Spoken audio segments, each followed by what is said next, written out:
এবার in the মিন টাইমে এবার আল্লাহ ডাক দিয়ে কয়, ও মুসা, তুমি যে আমার ডাকতেছো, আমার পাগলের ডাকটা বড় ভালো লাগছিল, তুমি তার দমক দিয়ে আমার সঙ্গে কথা কইতে আইলা।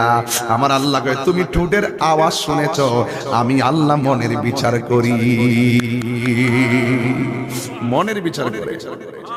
মেঘে মেঘে মেঘে মেঘে ঘর্ষণ হলে বৃষ্টি হয়, মেঘে মেঘে ঘর্ষণ হলে বৃষ্টি হয়। বৃষ্টিটা পরিচালনার জন্য মিকাইলে কথা কয়, মিকাইলে কথা কওয়ার জন্য শক্তি দেয় একজন। জবান খুলে বলেন তিনি কে? ঠুটে ঠুটে ঘর্ষণে মনের ভাব প্রকাশ হয়, ঠুটে ঠুটে ঘর্ষণের মনের ভাব প্রকাশ হয়। ও যুবকের দল, কিন্তু এই ঠোঁটটা উপরে নেওয়ার মতন ক্ষমতা আমার নাই, নিচেরটা উপরে নিতে ক্ষমতা নাই, জিহ্বাটা